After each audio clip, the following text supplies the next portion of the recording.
We are a nation daily under siege with ideas, comments, thoughts, and whack job ideas on how to keep us safe. Top of the news is always about what we need to do overseas, wall building, immigration, deportations, WMDs. But we're missing something in all of this. Remember when staying safe was something you talked about at home? And perhaps the most compelling issue for parents was ensuring your kid got home from school safely?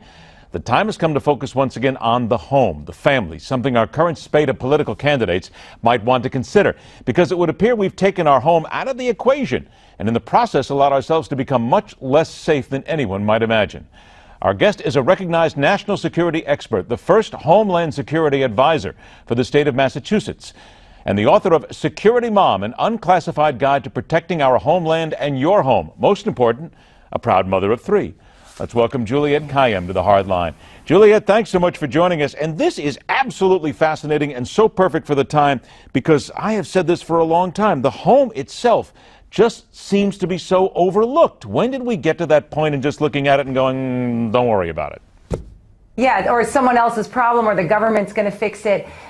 Look, and especially since Brussels and Paris and San Bernardino, as a security expert, the phone calls I get from my friends and cousins and sister, they're the most personal questions. Is, should we travel abroad? Is it safe to go to New York right now? Should we go to this, football game? I mean, these are the questions that people are asking, and people in my field, to be honest, Homeland Security, national security, tend to talk at such a high level of abstraction that I think we've sort of lost the tools to keep ourselves safe, to talk to our children rationally about the risks that they face, and to essentially bring it back home. And so that's what I did by telling this story through as a memoir, which was, look, I have three kids, I deal with really horrible stuff in the world, and they're not that different in terms of how we should approach it, which is minimizing risk and maximizing our defenses at the threats that we face either in the home or the homeland. Now, there's two things that seem to get right at the top of the list for me: common sense and knee-jerk. Hang on, I'm going to take one at a time. Let's go to common sense first, because when we're talking about this is mothers, fathers, kids, parents, sisters, brothers, whatever. Common sense at home. Doesn't it seem as if that's the thing that first went away? We seem to just lose that immediately on what we want to do to protect ourselves.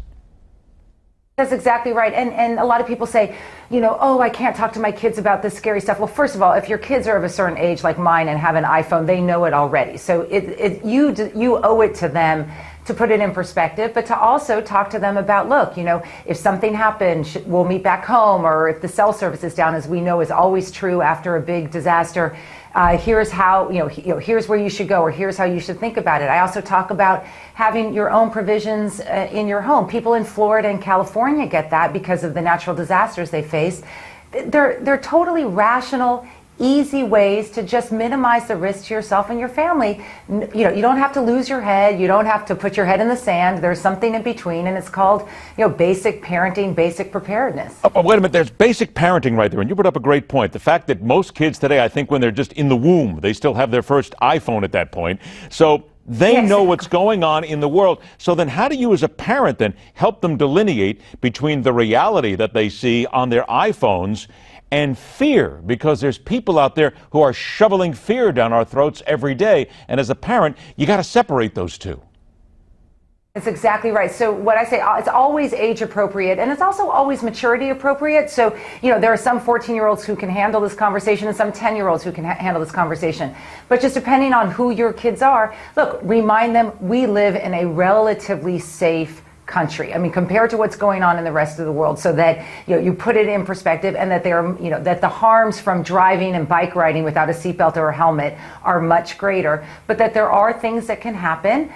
You'll never reduce the risk to zero, and there are things that we can do collectively to protect ourselves if something should come to pass. And that's just, kids get safety, they get helmets, they get seatbelts. It's not so hard to say, look, there's things going on in the world that might impact us. The risk is very low. And so let's talk about it, figure out how we would react if something happened or what we would do. 60 seconds left here. The knee jerk is the second part of this. Stop knee jerking. Things are going to happen. And a lot of the politicians right now, certain ones we won't mention, want us to knee jerk. Isn't that part of protecting the home, learning that difference?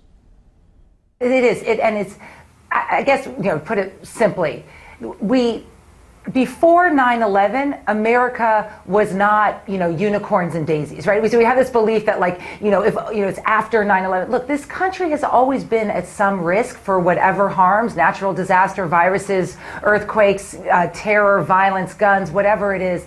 And I think we have to just think rationally about, the kind of risks that we face, and to not think that anytime anything goes wrong that we just have to, put up walls and terrify people. Look, I mean, we can be rational about the risks that we face. Look, even if you're not a parent, this is actually a book that I think you need to read right now. Common Sense and Nature. So. There you go. The book, once again, is Security Mom, an unclassified guide to protecting our homeland and your home. The time is right for it. Juliette Kayyem, I want to thank you so much for joining us. I hope we get a chance to talk again. Good luck with the book. Common Sense. My God, what are we doing here? We're talking and trying to do common sense? Oh, we're going to do it every day right here on The Hardline.